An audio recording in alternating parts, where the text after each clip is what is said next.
बिस्मिल्लाहिर्रहमानिर्रहीम। अस्सलाम वालेकुम नाज़रीन, मेरा नाम सरवत वलीम है। आप लोग जहाँ भी रहें खुश बाश रहें, अल्लाह की अमान मेरे बखैर आफ़ियत आप लोग रहें। इतवार बड़ा अहम होने वाला है। इतवार का दिन बहुत ही अहम है।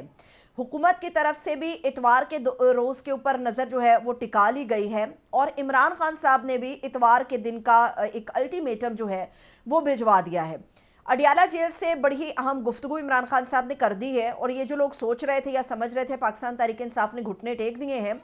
आज इमरान खान साहब का स्टेटमेंट अगर सामने ना आता तो शायद ये बात ज़्यादा तासुर मजबूत कर पाती कि शायद पीटीआई ने घुटने टेक दिए हैं। मगर आज इमरान खान साहब ने ये वाजे कर दिया है कि हमारे पास कोई दूसरा रास्ता नहीं है और पार्टी के जो लोग हैं वो अपनी मर्ज़ी का फ़ैसला नहीं ले सकते। तो इतवार के दिन तक का इमरान खान साहब ने वक्त दिया है हुकूमत को कि हुकूमत जो है वो हमारी डिमांड्स को पूरा कर दे और हुकूमत जो है वो इमरान खान साहब के स्टेटमेंट से पहले उनकी सूरत हाल या स्टेट ऑफ माइंड से बखूबी वाकिफ़ हो चुकी थी। इसलिए अलसुब ये ख़बरें आना शुरू हो गई हमारे सामने कि हुकूमत ये सोच रही है कि इतवार के रोज़ जो है बाज़ाब्ता तौर पे बाकायदा तौर पे पाकिस्तान तहरीक इंसाफ के साथ मुज़ाकरात का रास्ता जो है उसको अपनाया जाए।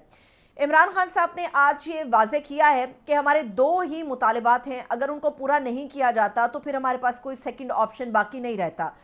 एक तो इमरान खान साहब ने कहा है कि जो सियासी कैदी हैं, जो हमारे अंडर ट्रायल सियासी कैदी हैं, एक तो उनको रिहा किया जाए फौरी तौर पे और दूसरा इमरान खान साहब ने कहा है कि जी 9 मई और 26 नवंबर का जो मामला है उसके ऊपर फौरी तौर पे जुडिशल कमीशन बनाना चाहिए। खान साहब ये नहीं कह रहे कि बिल्कुल हमारे पास कोई जवाज़ नहीं बाकी, लेकिन इमरान खान साहब कह रहे हैं कि अगर हुकूमत हमारे ये दो मुतालबे नहीं तस्लीम करती तो फिर आइए मेरे पास आइए और कायल कीजिए मुझे कि ये जो दोनों डिमांड्स इमरान खान साहब की तरफ से पेश की गई हैं ये गैर आइनी है। अगर तो हुकूमत उन्हें कायल कर देती है कि ये गैर आइनी डिमांड्स हैं तो इमरान खान साहब जो हैं वो चुप हो जाएंगे, लेकिन इमरान खान साहब कह रहे हैं ये नहीं हो सकता कि हमारे आइनी और हमारे जायज़ मुतालबात के ऊपर हुकूमत ये कह दे कि नहीं जी ये नहीं हो सकता, या तो आप हमें या मुझे कायल कर दें या फिर इन दोनों शराइत को तस्लीम कर लीजिए। इमरान खान साहब ने एक और भी चीज़ जो है वो क्लियर की है। कुछ लोगों का ख्याल था कि शायद मुज़ाकरात की कमेटी इमरान खान साहब ने इसलिए तश्कील दी है क्योंकि इमरान खान साहब को नज़र आने लगा है कि अब कुछ भी बाकी नहीं बचा जिसको वो इस्तेमाल कर सकें, कोई भी कार्ड ऐसा नहीं बचा जिसको इमरान खान साहब जो हैं वो इस्तेमाल कर सकें। लेकिन इमरान खान साहब ने ये वाज़े किया है कि अगर जो लोग ये सोच रहे हैं तो वो बिल्कुल गलत सोच रहे हैं, क्योंकि मैं तो जेल में बड़े आराम से बैठा हूँ, मुझे कोई इतनी परेशानी नहीं है कि मैं जेल से बाहर आऊँ, क्योंकि जो आवाम को शऊर मैंने देना था वो उन तक पहुँच गया है, या बाकी जो मुझे अपना काम करना है वो मैं आवाम के लिए करता रहूँगा। खान साहब ने ये कहा है कि जी 26 नवंबर को जो निहत्ते आवाम के ऊपर गोलियाँ चलाई गई उसको माफ़ मैं नहीं करूँगा। अगर तो ये आप लोग समझ रहे हैं कि किसी डिमांड से हम हट जाएंगे, या जैसे कहा जा रहा है कि जी इमरान खान साहब 9 मई के ऊपर जो है वो माफ़ी मांग लें और 9 मई को तस्लीम कर लें तो फिर कुछ गुंजाइश निकल सकती है। इमरान खान साहब ने कहा है कि 9 मई हो या फिर 26 नवंबर। और ख़ास तौर पे इमरान खान साहब ने एक छोटा सा वाक़या बयान किया। उन्होंने कहा कि जिस रोज़ मुझे आकर ये बताया गया कि डी चौक पे निहत्ते जो हमारे लोग हैं उनके ऊपर गोलियाँ चलाई गई हैं और उनकी शहादतें हुई हैं, तो इमरान खान साहब ने कहा कि मुझे नींद की गोली खानी पड़ी,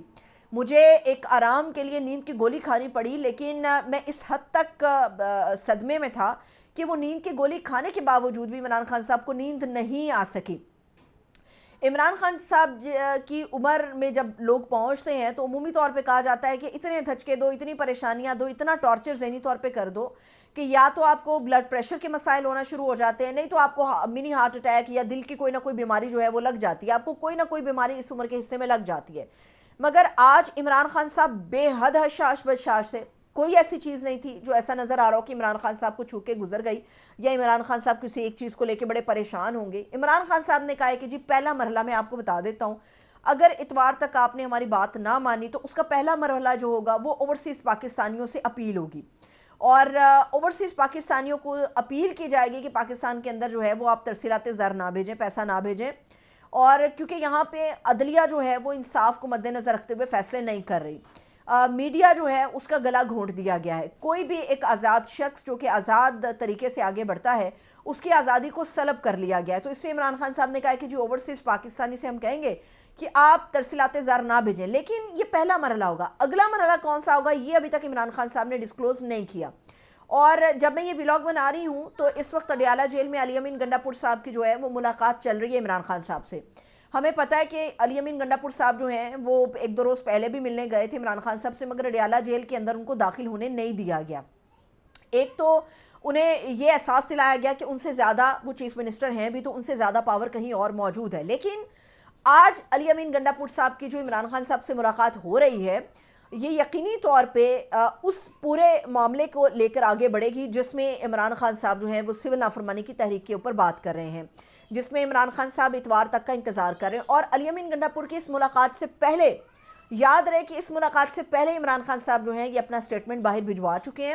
کہ اتوار تک کا انتظار کیا جائے گا. دوسری بات یہ کہ عمران خان کا نقطہ نظر یا ان کی سوچ اس لیے بھی بہت زیادہ مضبوط ہمیں ہوتی ہوئی نظر آتی ہے کہ آج جن لوگوں کے اوپر یا پارٹی کے پی ٹی آئی کے جن لوگوں کے اوپر فرد جرم ڈالی گئی ہے 9 مئی جی ایچ کیو حملہ کیس کے اندر, اس میں قریشی صاحب شامل ہیں, شبلی فراز ہیں, کمل شوذب اس کے اندر شامل ہیں. ان لوگوں کے اوپر جو ہے وہ فرد جرم اور بھی دیگر لوگ ہیں جن پہ فرد جرم جو ہے وہ عائد کی گئی, ان میں گنڈا پور صاحب کا بھی نام ہے. قریشی صاحب کا شکوہ ہمیشہ سے یہ رہا جب کہ پنجاب میں ادھر ہمارے پاس کوئی نہیں آتا تاکہ کوئی مشورہ کیا جا سکے کہ آپ نے تحریک کو کیسے لے کر بڑھنا ہے. لیکن آج ان تمام لوگوں سے عمران خان صاحب کی ایک تفصیلی ملاقات ہوئی ہے جب یہ فرد جرم عائد کیا گیا ہے, تو اس میں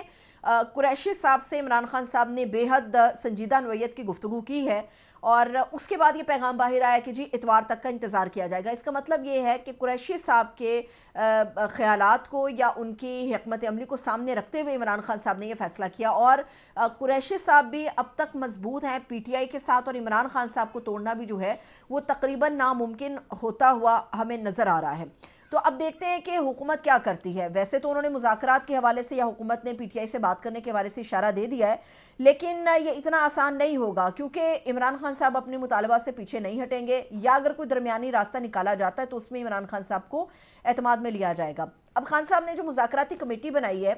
اس کمیٹی کے لیے کل کا ڈے بڑا امپورٹنٹ ہے. کل ہے جمعہ اور کل کے روز جو ہے عمران خان صاحب سے یہ ٹیم ملاقات کے لیے جائے گی. اس لیے جائے گی کیونکہ عمران خان صاحب نے درخواست دی ہوئی ہے کہ میرے اس مذاکراتی ٹیم سے میری ملاقات کرائی جائے. لیکن اگر تو حکومت کا رویہ ہمیں مؤثر یا مثبت ہوتا ہوا نظر آئے گا تو کل یہ مذاکراتی ٹیم عمران خان صاحب سے جا کے ملاقات کر لے گی. لیکن اگر کل اس مذاکراتی ٹیم کی عمران خان صاحب سے ملاقات نہیں کرا جاتی تو اس کا یہ واضح مطلب ہے کہ وہ عمران خان صاحب کو ٹف ٹائم دینا چاہتے ہیں, اور پھر عمران خان صاحب یہ کہہ رہے ہیں کہ اگر میری ملاقات نہیں کرائی گئی تو ہم اپنے کسی مطالبے سے پیچھے نہیں ہٹیں گے, کیونکہ ابھی تک کی جو ڈیولپمنٹ گورنمنٹ کی سطح پر پی ٹی آئی کی مذاکراتی ٹیم سے چل رہی ہیں, جب تک وہ عمران خان صاحب کو کنوے نہیں کریں گی چیزوں کو تو چیزیں جو ہیں وہ سموتھ نہیں ہوں گی, یا پازیٹیو وے کے اندر ان کا جانا جو ہے وہ تقریباً ناممکن ہوتا ہوا نظر آئے گا. جاتے جاتے ایک آخر پہ جو موسٹ امپورٹنٹ چیز ہے, ہمارے وزیر اعظم شہباز شریف صاحب جو ہیں وہ مصر کے 3 روزہ سرکاری دورے پر ہیں, اور وہاں پر جو 8D اجلاس ہونے جا رہا ہے تنظیم کا, وہاں پر شہباز شریف صاحب جو ہیں وہ بتائیں گے کہ پاکستان کے اندر اکانومی ہم نے کیسے بہتر کی, یا ہمارے نوجوان کے لیے ہم اچھا کیا کر رہے ہیں. ہمیں یاد ہے کہ جب سٹاک مارکیٹ اوپر جا رہا تھا تو گلا پھاڑ پھاڑ کے بہت سارے لوگ یہ کہہ رہے تھے کہ بھی واہ زبردست پاکستان کے اندر معیشت بہتر ہو رہی. ہم جیسے لوگ بھی بڑے خوش تھے کہ فائنلی پاکستان کے اندر کچھ ہمیں بہتر ہوتا ہوا نظر آ رہا ہے اس گورنمنٹ کے ساتھ. لیکن پچھلے 3 دن سے سٹاک مارکیٹ ہماری یا ہمارا جو سٹاک کا پوائنٹ ہے وہ مسلسل نیچے جا رہا ہے, اور ان 3 دنوں میں آپ نے کوئی خبر نہیں سنی ہوگی کہ جی کسی نے گلا پھاڑ کے بتایا ہو یا کسی نے افسردہ ہو کے بتایا ہو. ان 3 دنوں میں یہ ہمارے لیے بڑا ہی پریشان کن ہے کہ 3 دنوں ہمارے جو سٹاک مارکیٹ کے پوائنٹس نیچے گرے ہیں وہ 9,893 ہیں. تقریباً آپ سمجھ لیجئے 10,000 کے قریب ہم پہنچ چکے ہیں, اور